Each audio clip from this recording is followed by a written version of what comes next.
Hello my dear students, welcome to target on engineers.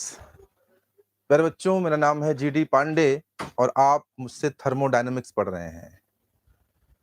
Thermodynamics की class में आज हम लोग जिस टॉपिक को पढ़ने जा रहे हैं वो टॉपिक बहुत इंपॉर्टेंट है।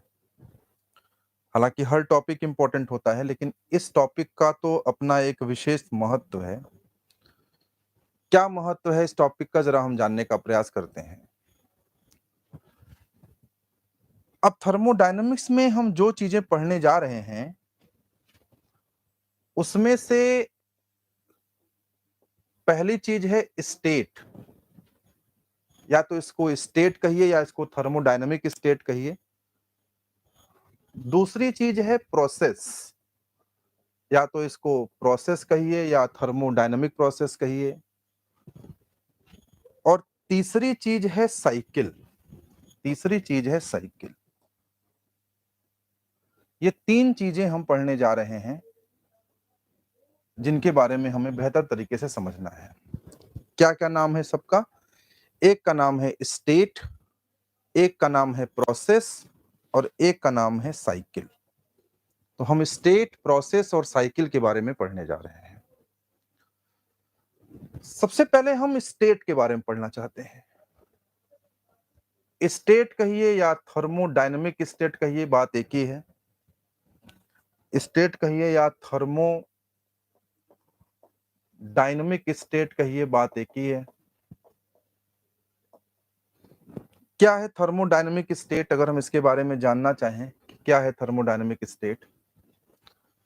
थर्मोडायनेमिक स्टेट किसी थर्मोडायनेमिक सिस्टम की एक यूनिक अवस्था है, एक यूनिक पोजीशन है। स्टेट तो माने ही अवस्था हो गया।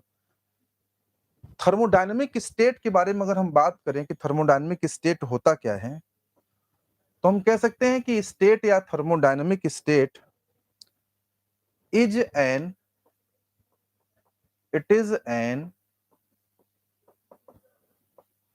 Unique position of the system. किसी थर्मोडायनेमिक सिस्टम की जो यूनिक पोजीशन है, यूनिक पोजीशन समझते हैं, बिल्कुल अद्वितीय पोजीशन जो है, जो बिल्कुल यूनिक पोजीशन है, उसी का नाम है थर्मोडायनेमिक स्टेट, या फिर हम उसको कहते हैं state. What is state? State is the unique position of thermodynamic system. State माने अवस्था। जैसे हम लोग बड़े होते हैं तो सबसे पहले हम बाल्यावस्था में होते हैं, और बड़े होते हैं तो किशोरावस्था में आते हैं, और बड़े होते हैं तो युवा अवस्था में आते हैं, और बड़े होते हैं तो प्रौढ़ावस्था में आते हैं, फिर हम वृद्धावस्था में आते हैं। ऐसे हमारा ग्रोथ होता है। तो हर एक अवस्था क्या है? हर एक अवस्था एक यूनिक पोजीशन ही तो है। जब आप बाल्यावस्था में हैं तो आप अपने एक यूनिक पोजीशन में हैं। शिशु अवस्था में आप अपने एक यूनिक पोजीशन में हैं। जब आप किशोरावस्था में हैं तो आप अपने एक यूनिक पोजीशन में हैं। जब आप युवावस्था में हैं उस समय भी आप अपने यूनिक पोजीशन में हैं।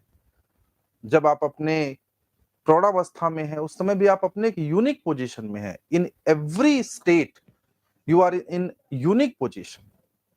यूनिक समझते ना, एकदम अलग। भाई बचपन में जो आपकी अवस्था थी वो एकदम अलग थी ना जवानी के मुकाबले। बचपन में आप चॉकलेट के लिए रोने लगते थे, बचपन में चॉकलेट खाने के लिए आप रोने लगते थे, ये आपका बाल्यावस्था था। और बड़े हो गए तो आप चॉकलेट डे पे चॉकलेट देते हैं किसी को, ये आपका किशोरावस्था है या फिर युवावस्था है। तो फर्क तो आया ना आपकी अवस्था में। और थोड़े बड़े हो गए, प्रौढ़ावस्था में जब आप आ गए, चॉकलेट वही है, चॉकलेट वही है, लेकिन बाल्यावस्था में आप खाने के लिए रोते थे, किशोरावस्था या युवावस्था में आप देने के लिए रोते हैं, और प्रौढ़ावस्था में जुगाड़ करते हैं अपने बेटे के लिए ला करके दें। तो आपकी अवस्था के अनुसार आपकी पोजीशन बदलती जा रही है, आपका आपका आपका पोजीशन चेंज हो रहा है। तो थर्मोडायनेमिक स्टेट क्या है? इज लाइक थर्मोडायनेमिक स्टेट क्या है? Is like a unique position of the system.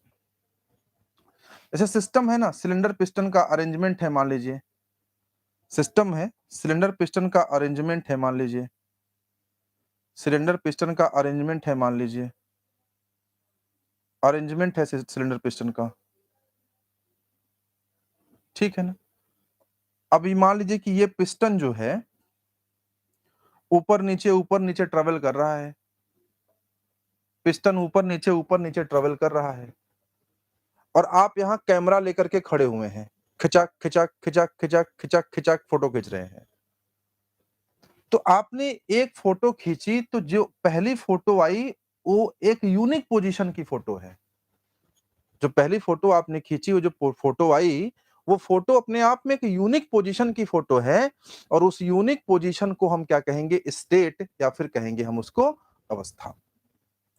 जैसे मैं हूं, आप मुझे सिस्टम मान लीजिए, मेरी फोटो खींचिए, मैं आपको पढ़ा रहा हूं, आप मेरी फोटो खींचते जाइए। आपने पहली फोटो खींची, खचाक, दूसरी खचाक, तीसरी खचाक, चौथी खचाक, पांचवी खचाक। किसी में मैं ऐसे दिखा, किसी में मैं ऐसे दिखा, किसी में मैं ऐसे पढ़ाते हुए दिखा, किसी में पानी पीते हुए दिखा, किसी में कुछ दिखा। Every photo is every photo is giving you a unique position. Her photo में आप देखोगे तो मेरी एक यूनिक पोजीशन आपको दिखेगी। In each and every photo मैं आपको यूनिक पोजीशन में दिखूंगा। तो वो हर फोटो ही मेरी क्या है, एक स्टेट है या फिर एक अवस्था है। बात समझ पा रहे हैं? तो स्टेट क्या है, अवस्था क्या है, आई थिंक आपको क्लियर हो गया होगा। स्टेट या अवस्था क्या है, एवरी यूनिक पोजीशन जो हमारी है वही स्टेट होती है, वही अवस्था होती है। अब अगर मैं थोड़ा सा आपको समझाता चलूं चीजों को, देखिए यहां लिखा भी है, unique position of the system is called state of the system. अब थोड़ा सा मैं आपको चाहता हूं कि आप स्टेट को समझते भी चलें। मैंने पहले भी शायद एक आध बार आपसे कहा होगा, और आज फिर से कह रहा हूं कि किसी चीज को पढ़ने का ना कोई एक टूल होता है, कोई एक हथियार होता है। उस टूल के माध्यम से हम चीजों को आसान करने का प्रयास करते हैं। यहां पर दो टूल थर्मोडायनेमिक्स में बहुत काम आने वाले हैं आपके। पहले वाले टूल का नाम है सिलेंडर पिस्टन अरेंजमेंट।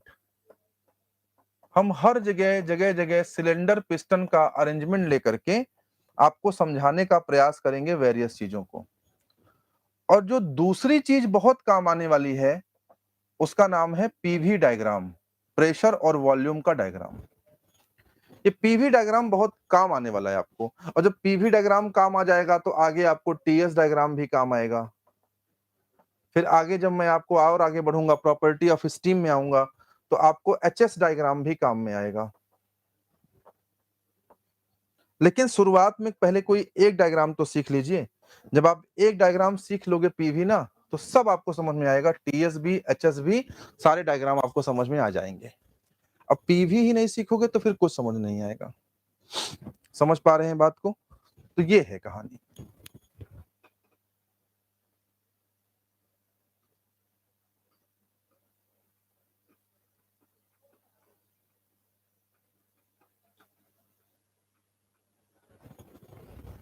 ठीक है, तो ये दो टूल हैं जिनका आपको उपयोग करना है, जिनकी सहायता से आपको चीजों को समझना है। पहले टूल का नाम है सिलेंडर पिस्टन, दूसरे टूल का नाम है पीवी डायग्राम। तो इनको हम हर जगह ले आएंगे बीच में, हर जगह इनको घुसाएंगे बीच में, ताकि इनसे हम चीजों को आसान कर पाए। ये कुछ वैसा ही आप समझिए कि मैं आपसे पूछूं कि क्या टाइम हुआ है, कितना बज रहा है, तो आप क्या करते हैं, तुरंत घड़ी देखते हैं। क्या टाइम को बताने का, टाइम को जानने का एक ही तरीका है, घड़ी? क्या घड़ी के अलावा और कोई तरीका नहीं है? आप अपना मोबाइल भी तो देख सकते हैं। लेकिन देखिए, मुझे टाइम देखना है तो मैंने यूं देख लिया, विद इन सेकेंड। अगर मोबाइल पे मुझे टाइम देखना है तो मुझे यहां तक जाना पड़ेगा, जहां मोबाइल रखा है वहां निकालना पड़ेगा, उठाना पड़ेगा और समय देखना पड़ेगा। तो देखिए, ये टाइम मोबाइल में भी विजिबल है, टाइम टीवी में भी है। हम यहां से अपने घर जाएं, टीवी ऑन करें, फिर देखें कितना टाइम है, आपको बताएं इतना टाइम हो रहा है। पुराने जमाने में तो लोग सूरज के किरणों की और उसकी रोशनी के आधार पर, परछाई के आधार पर बता देते थे कितना टाइम हुआ है। वो भी एक तरीका है टाइम बताने का। टाइम बताने के हजारों तरीके हो सकते हैं, लेकिन घड़ी सबसे आसान माध्यम है। ये सबसे आसान तरीका है, कलाई ऐसे घुमाया, टाइम दिख गया। सबसे आसान तरीका है टाइम को देखने का, इसलिए हम घड़ी का इस्तेमाल करते हैं, घड़ी पहनते हैं। बात समझ में आ रहा है? तो ऐसा नहीं है कि पीवी डायग्राम और सिलेंडर पिस्टन आप नहीं पढ़ेंगे, नहीं समझेंगे तो आपको थर्मोडायनामिक्स नहीं आएगी, ऐसा बिल्कुल नहीं है। सिलेंडर पिस्टन और पीवी डायग्राम सबसे आसान तरीका है चीजों को समझने का। ये टूल की तरह कार्य करते हैं। जिस बात को मुझे समझाने में आपको बहुत मेहनत करनी पड़ेगी, बहुत मशक्कत करनी पड़ेगी, उसी बात को मैं पीवी डायग्राम की सहायता से चुटकियों में समझा दूंगा, सेकंडों में समझा दूंगा। अच्छा सर, आप कहना क्या चाहते हैं? मैं बस कहना ये चाहता हूं कि अगर मैं एक पीवी डायग्राम ड्रॉ करूं,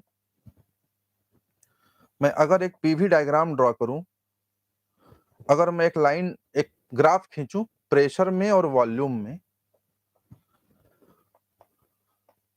और अगर मैं आपसे कहूं कि मैं किसी स्टेट को यहां पर प्रदर्शित करना चाहता हूं, कोई थर्मोडायनेमिक स्टेट को, तो मैं आपको यह बताना चाहता हूं कि किसी स्टेट को प्रदर्शित करने के लिए किसी एक पॉइंट का सहारा लिया जाता है।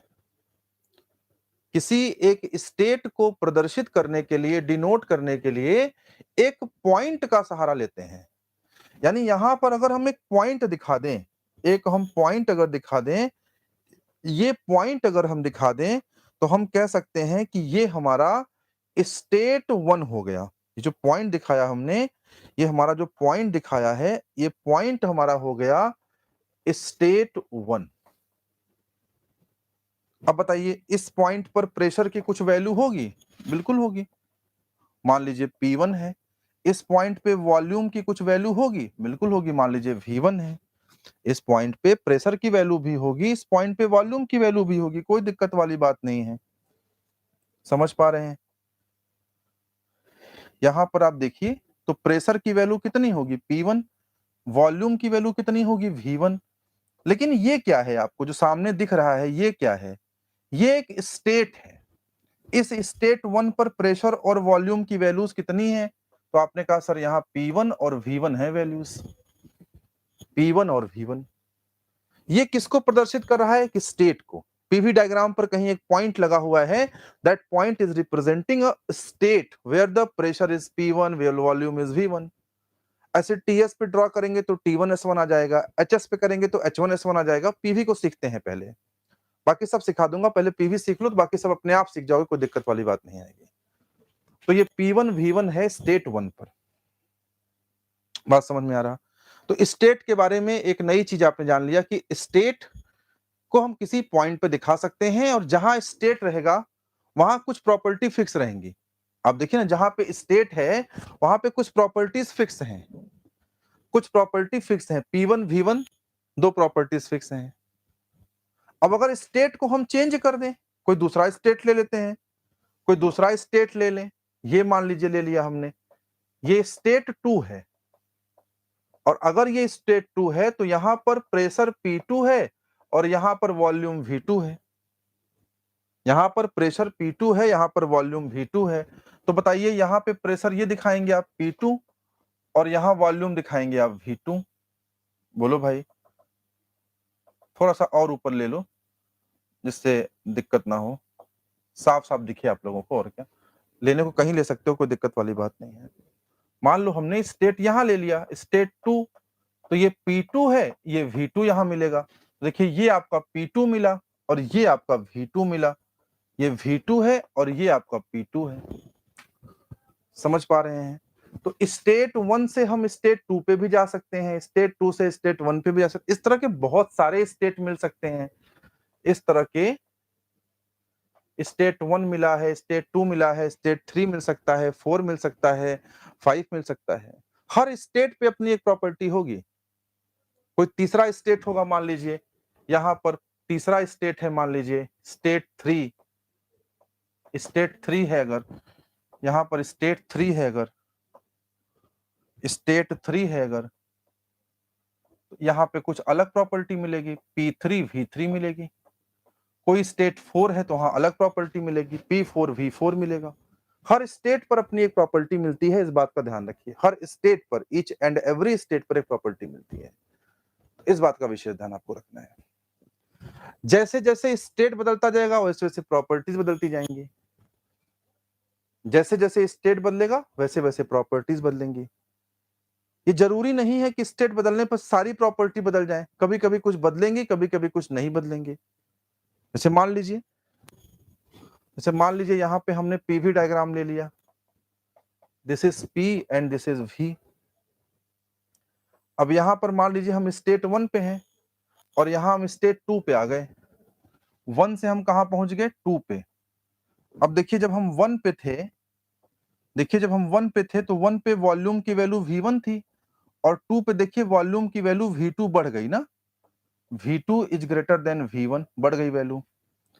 लेकिन अगर आप इसको यहां ले आइए तो यहाँ P1 की वैल्यू भी वही मिल रही है कि P2 की वैल्यू जो मिल रही है।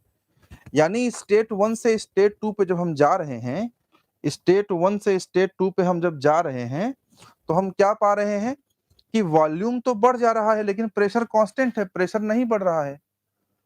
तो ऐसा भी हो सकता है कि एक स्टेट से दूसरे स्टेट जाने पर कोई प्रॉपर्टी ना बदले, ऐसा भी हो सकता है कोई प्रॉपर्टी बदल जाए, ऐसा भी हो सकता है कि सारी प्रॉपर्टी बदल जाए, ऐसा भी हो सकता है कि कोई भी प्रॉपर्टी ना बदले, कुछ भी हो सकता है।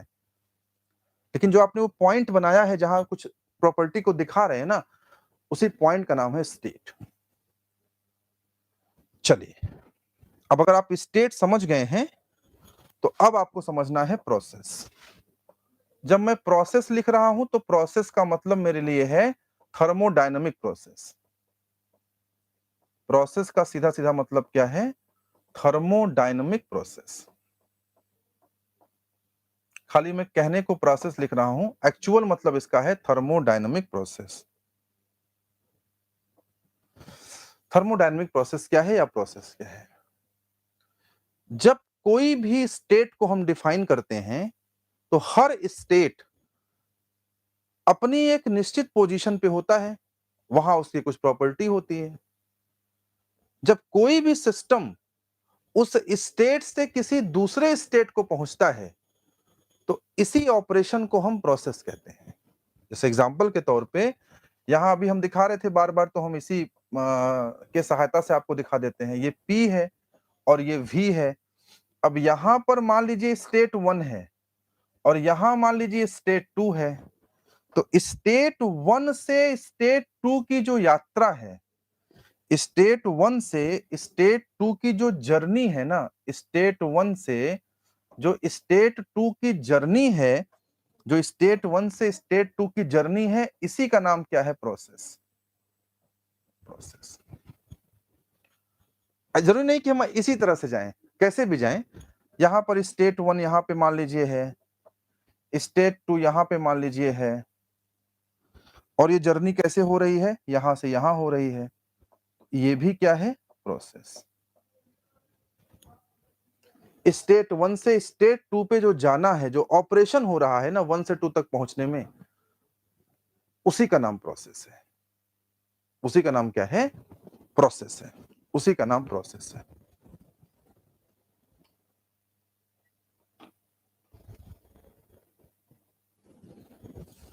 ठीक है,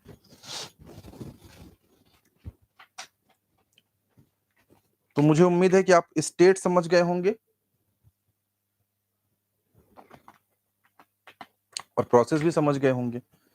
कोई ऐसी बहुत बड़ी बात नहीं है, कोई ऐसे रॉकेट साइंस नहीं है प्रोसेस में। स्टेट क्या है? किसी पीवी डायग्राम पे जब कोई एक पॉइंट चुनते हैं आप ना, अब मैं सब कुछ पीवी डायग्राम के रिस्पेक्ट में ले रहा हूं, आगे आप कोई डायग्राम लीजिए, कोई दिक्कत की बात नहीं है। ये जो पॉइंट आपने चुना 1, ये आपका कहलाएगा स्टेट 1। फिर आपने कोई पॉइंट चुना, ये कहलाएगा स्टेट 2। और स्टेट 1 से स्टेट 2 का जो जाना है ना, यही है प्रोसेस। यही है प्रोसेस। अब जब आप प्रोसेस को डिफाइन करते हैं तो कुछ बातों का आपको विशेष ध्यान देना है। जैसे प्रोसेस को, जैसे हम पीवी डायग्राम पर अगर हम स्टेट को रिप्रेजेंट कर रहे हैं, हमने आपको बताया कि हम स्टेट को कैसे दिखाते हैं, तो आपने कहा कि हम पॉइंट से दिखा सकते हैं। भाई सर, आप ही ने बताया कि हम पॉइंट से दिखा सकते हैं, एक पॉइंट एक स्टेट, दूसरा पॉइंट दूसरा स्टेट। ऐसे ही अगर हम पीवी डायग्राम पर या किसी भी डायग्राम पर प्रोसेस को दिखाना चाहते हैं, तो फिर पॉइंट की सहायता से नहीं दिखाएंगे, किसी लाइन की सहायता से दिखाएंगे या फिर कर्व की सहायता से दिखाएंगे। या तो लाइन या तो कर्व, या तो लाइन की सहायता से दिखाएंगे या तो फिर किसकी सहायता दिखाएंगे, कर्व की सहायता से दिखाएंगे। देखिए ये लाइन है ना, ये कर्व है, या लाइन या कर्व, देखिए कुछ भी देख लीजिए। ऐसा भी हो सकता है ना कि यहाँ पर स्टेट 1 है, यहाँ पर स्टेट 2 है, और आपने ऐसे दिखा दिया, ये भी तो है, ये भी प्रोसेस है। अब यहां देखिए प्रोसेस हमने कैसे दिखाया, यहां का प्रोसेस कैसे दिखाया हमने, लाइन से, और यहां का प्रोसेस हमने कैसे दिखाया, कर्व से।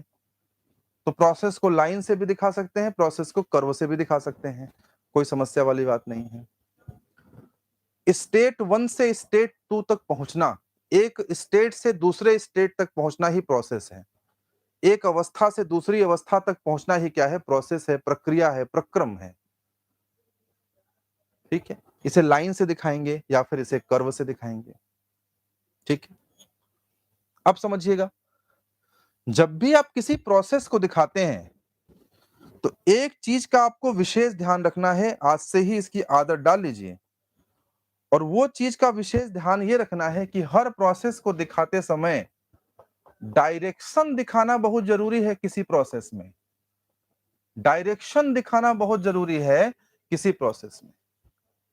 जब तक आप किसी प्रोसेस में डायरेक्शन नहीं दिखा रहे हैं तब तक उस प्रोसेस को हम कंप्लीट नहीं मानेंगे। Direction is very important to show a process. अगर आप डायरेक्शन नहीं दिखा रहे हैं ना तो फिर उस प्रोसेस का कोई मतलब नहीं है। It is very important to show the direction in any process. कोई प्रोसेस हो, अगर आप डायरेक्शन नहीं दिखा रहे हैं तो उस प्रोसेस को हमेशा इनकम्प्लीट माना जाएगा। मालूम ही नहीं हो पा रहा ना कि कहां से कहां को प्रोसेस हो रहा है, 1 से 2 प्रोसेस हो रहा है कि 2 से 1 प्रोसेस हो रहा है, मालूम ही नहीं हो पा रहा, तो कैसे आप उस प्रोसेस को जस्टिफाई कर पाएंगे? बोलिए भाई। अगर ये पीवी डायग्राम है,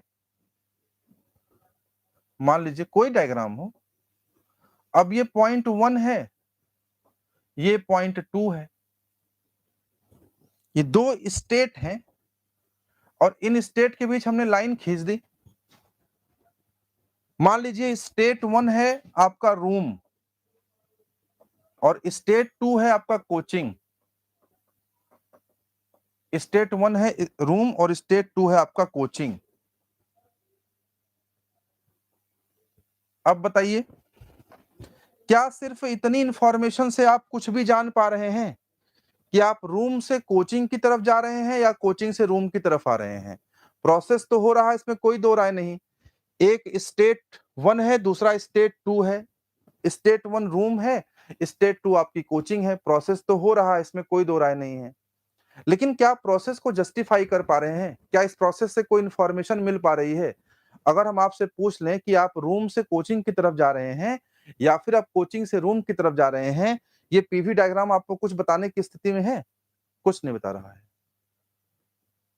लेकिन जैसे ही हमने ये बना दिया कि रूम से कोचिंग की तरफ का डायरेक्शन दे दिया, अब ये प्रोसेस कंप्लीट हो गया।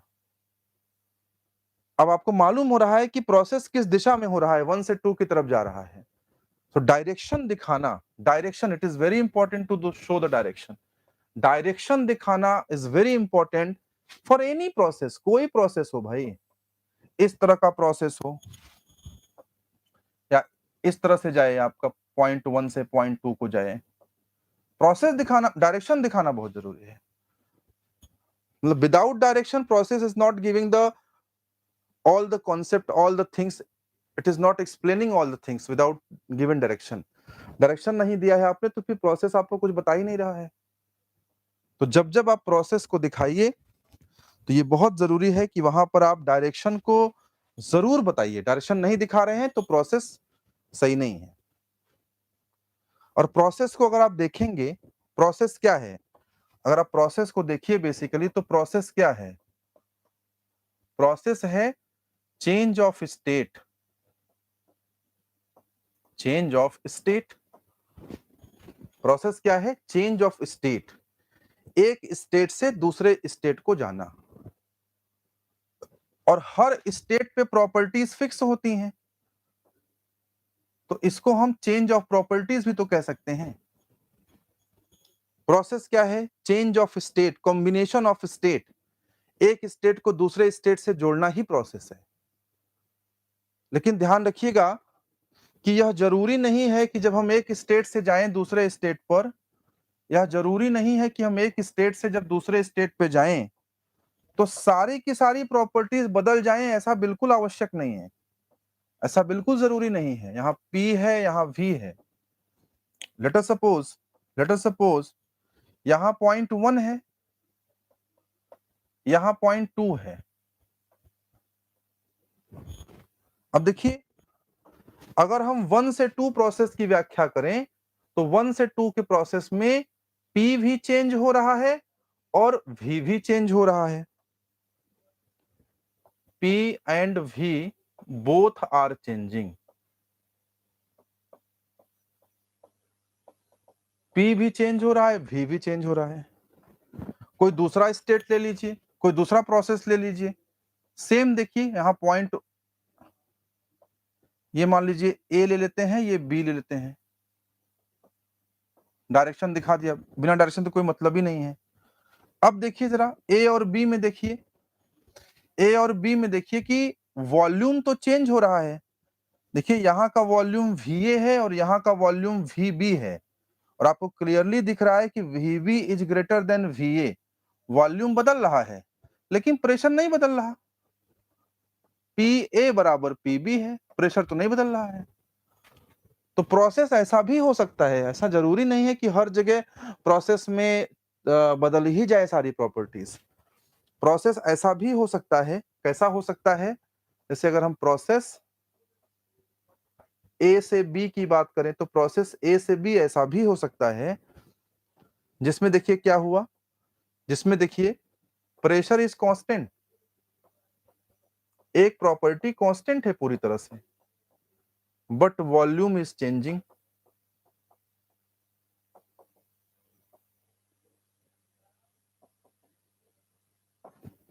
प्रेशर कांस्टेंट है लेकिन वॉल्यूम चेंज हो रहा है, प्रोसेस ऐसा भी हो सकता है।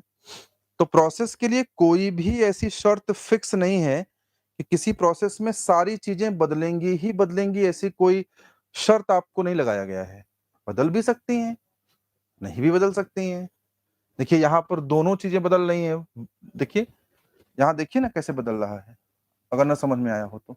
देखिए यहाँ पर ये P1 है और यहाँ पे देखिए P2 है, बदल गया ना। और V1 V2 तो बदल ही रहा है। देखिए यहाँ V1 है, इसके करस्पॉन्डिंग नीचे V1 मिलेगा और इसके करस्पॉन्डिंग V2 मिलेगा। ये V1 मिलेगा, V2 मिलेगा, तो P1 से P2 भी हो रहा है, V1 से V2 भी हो रहा है, दोनों बदल रहे हैं। यहाँ दोनों नहीं बदल रहे हैं। तो प्रोसेस 1 से 2 जैसा भी हो सकता है, प्रोसेस A से B जैसा भी हो सकता है। 1 से 2 जैसे प्रोसेस हुआ है इस तरह का प्रोसेस भी हो सकता है, A से B जैसा प्रोसेस हुआ है इस तरह का प्रोसेस भी हो सकता है। हाँ, प्रोसेस की अपनी कुछ शर्तें हैं कि डायरेक्शन दिखाना है, पॉइंट्स एक स्टेट से दूसरे स्टेट पे जाना है, एक अवस्था से दूसरी अवस्था तक की यात्रा तय करनी है, ये सब है प्रोसेस। आई थिंक सारी बातें आप लोग को समझ में आ रही होंगी। There should not be any problem to any students. आसान चीजें हैं, डिफिकल्ट नहीं है, आसान है। बस इसको आत्मसात कैसे करते हैं आप, इसको एक्वायर कैसे करते हैं, इसको सीखते कैसे हैं, बस लड़ाई इस बात की है। और अगर आप आत्मसात नहीं कर पा रहे हैं, इसको अच्छी एक्वायर नहीं कर पा रहे हैं, तब सब बेकार है। तो हमने आपको स्टेट सिखा दिया, हमने आपको प्रोसेस सिखा दिया, बहुत तरह के प्रोसेस पढ़ाएंगे आपको। अगर हम प्रोसेस का चर्चा कर ही रहे हैं तो थोड़ा और अगर चर्चा कर लें, बहुत तरह के प्रोसेस आपको पढ़ाएंगे। कितने तरह के पढ़ाएंगे? एक प्रोसेस आपको पढ़ाएंगे जिसका नाम होगा कांस्टेंट प्रेशर प्रोसेस। क्या नाम होगा? कांस्टेंट प्रेशर प्रोसेस, यानी ऐसा प्रोसेस जिसमें प्रेशर कांस्टेंट है। पी नहीं बदलना चाहिए, बाकी जो बदलना है बदले, पी कांस्टेंट होना चाहिए। जो ये वाला प्रोसेस दिखाया था ये ऐसा ही तो था, पी है, वी है। अब एक ऐसा लाइन खींच दिया, देखिए यहाँ यहाँ पे देखिए जो वैल्यू है वही वैल्यू यहाँ है, प्रेशर की वैल्यू यही लगातार बनी हुई है, तो P कांस्टेंट नहीं है भाई, प्रेशर यहीं पे मिलेगा ना। देखिए 0.1 पर भी प्रेशर जो है वही 0.2 पे भी है, P1 बराबर P2 है। तो एक प्रोसेस पढ़ाऊंगा आपको, कांस्टेंट प्रेशर प्रोसेस। इसके कुछ और नाम होते हैं, मैं अगर बात चली है तो बता दे रहा हूं। इसका नाम होता है आइसोबेरिक प्रोसेस भी इसको बोलते हैं। अब क्यों इसको आइसोबेरिक बोलते हैं जब पढ़ाऊंगा तो बताऊंगा। इसको कभी कभी आइसोपिएस्टिक भी बोलते हैं। और इसकी खासियत क्या है? इसकी खासियत यह है कि इसमें प्रेशर की वैल्यू कांस्टेंट है। ठीक है ना। एक प्रोसेस आपको पढ़ाऊंगा मैं, दूसरा जो प्रोसेस पढ़ाऊंगा आपको आगे चल करके, उसका नाम होगा कांस्टेंट वॉल्यूम प्रोसेस। इसका एक नाम होगा आइसोमेट्रिक प्रोसेस।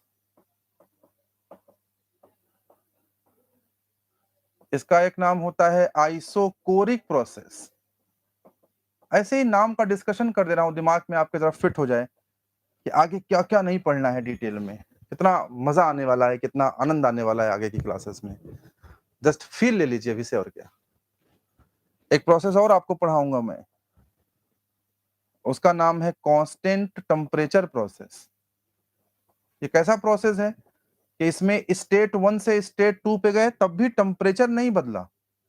ये कैसा प्रोसेस है, स्टेट 1 से स्टेट 2 पे गए लेकिन वॉल्यूम नहीं बदला। बात समझ पा रहे हैं ना। इसका एक नाम और होता है आइसोथर्मल प्रोसेस। क्यों बोलते हैं इसको आइसोथर्मल, आगे जानेंगे। इसका एक नाम और होता है हाइपरबोलिक प्रोसेस। ये हाइपरबोलिक क्यों बोलते हैं इसके बारे में भी आगे डिस्कस करेंगे कि इसका हाइपरबोलिक बोलने का क्या मतलब है। 3 प्रोसेस ये हो गए। एक प्रोसेस मैं आपको और पढ़ाऊंगा, एडियाबेटिक प्रोसेस। बस नाम सुनते जाइए, अभी सब बाकी चीजें तो डेप्थ में आगे चलने वाली हैं। अभी तो बस एक अवेयरनेस क्रिएट कर रहा हूं। थोड़ा नाम सुन लेंगे तो अच्छा लगेगा कि कुछ सुना सुना सा लग रहा है, नहीं तो डर जाएंगे कि ये कहां से आ गया। एक प्रोसेस पढ़ाऊंगा एडियाबेटिक प्रोसेस। इसी का नाम होता है आइसेंट्रोपिक प्रोसेस भी इसको बोलते हैं।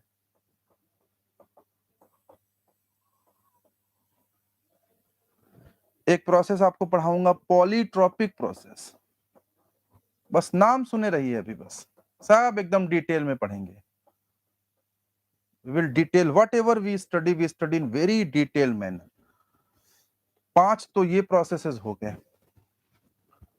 5 तो ये प्रोसेसेस हो गए जिनके बारे में हम लोग आगे बहुत डिटेल में जानने वाले हैं, बहुत विस्तार से जानने वाले हैं।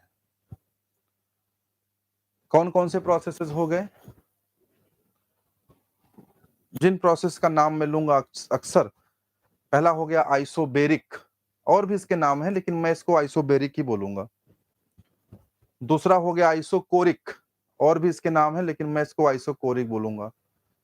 तीसरा हो गया आइसोथर्मल। चौथा हो गया आइसेंट्रोपिक। पांचवा हो गया पॉलीट्रोपिक। तो 5 तो ये प्रोसेस आपको पढ़ने हैं। समझ में आया?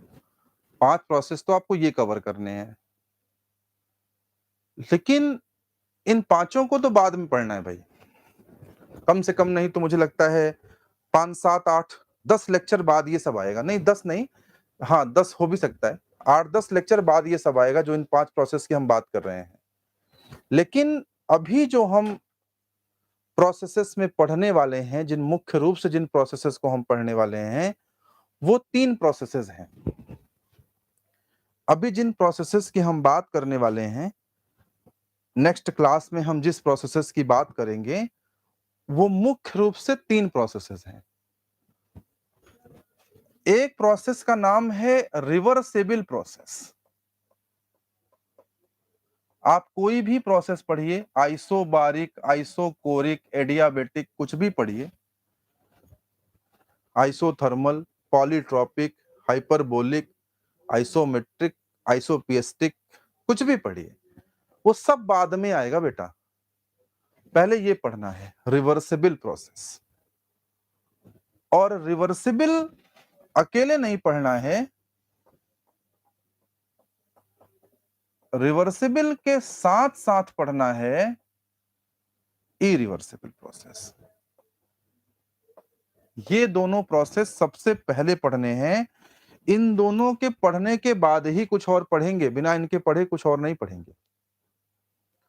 और इन दोनों के साथ में भी एक पढ़ेंगे, एक तो इन दोनों के साथ में भी पढ़ेंगे, और वो सबसे ज्यादा इंपॉर्टेंट है, उसका नाम सुन लीजिए, जिसको जब पढ़ना सबसे ज्यादा जरूरी है, उसका नाम है क्वाजी। यहां नहीं लिख रहा हूं, ऐसा मत समझिए कि इनके बाद पढ़ेंगे, मतलब इनके बाद ही पढ़ेंगे, लेकिन उसका भी उतना ही इंपॉर्टेंस है जितना इन दोनों का है, और उसका नाम है क्वाजी स्टैटिक प्रोसेस।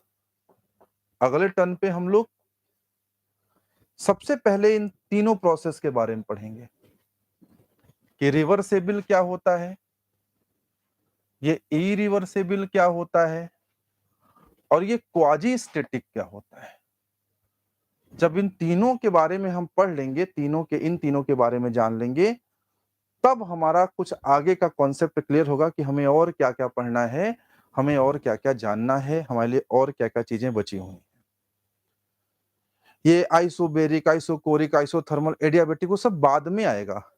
बात चली थी प्रोसेस की, तो हमने आपको इंट्रोडक्शन करा दिया कि ये चीजें भी होती हैं, जानते रहिए आप। लेकिन उन सब चीजों से पहले आपको ये पढ़ना है रिवर्सेबल, इरिवर्सेबल और क्वाजीस्टेटिक। जैसे ही ये समझ में आ जाएगा, फिर तो सारा मामला ही आसान हो जाएगा, फिर तो कोई दिक्कत ही नहीं आएगी, सब कुछ आसान हो जाएगा इसको समझने के बाद। और ये नहीं समझ में आया तो सब कुछ बहुत मुश्किल रहेगा। इसके बाद फिर हम साइकिल के बारे में पढ़ेंगे। आज की क्लास हमने शुरू करी थी, तो आपको बताया था ना कि आज की क्लास में हम लोग क्या क्या पढ़ने वाले हैं। क्या क्या पढ़ने वाले हैं हमने आपको बताया था कि स्टेट पढ़ेंगे, स्टेट खत्म कर लिया, जान गए। प्रोसेस का बेसिक आइडिया ले लिया, लेकिन सबसे पहले 3 प्रकार के प्रोसेस पढ़ेंगे। सबसे पहले 3 प्रकार के प्रोसेस पढ़ेंगे, कौन कौन से? रिवर्सिबल, इरिवर्सिबल और क्वाजीस्टैटिक। उसके बाद बाकी सारे प्रोसेस। साइकिल नहीं पढ़ा है, साइकिल का डिस्कशन भी आज की क्लास में नहीं किया है, आगे की क्लास में कर लेंगे। अगली जो हमारी क्लास होगी उसमें हम सीधे सीधे reversible process, irreversible process, quasistatic process और थर्मोडायनेमिक साइकिल, इन 4 चीजों के बारे में अध्ययन करेंगे। लेकिन इन 4 चीजों को समझने के लिए जो फंडामेंटल ज्ञान की जरूरत थी, जो बेसिक नॉलेज की आवश्यकता थी, वो बेसिक नॉलेज हमने आज की क्लास में आपको बता दिया। ये बेसिक अगर आपको क्लियर न रहता ना, तो आगे की कोई बात आपको समझ में ना आती। थर्मोडायनेमिक्स में बेसिक का बहुत इंपॉर्टेंस है। थर्मोडायनेमिक्स का नाम ही है बेसिक थर्मोडायनेमिक्स, तो इसको बड़ा समझिए कि बहुत महत्वपूर्ण है ये समझना, ये सारी चीजें जानना जो हम आपको बता रहे हैं।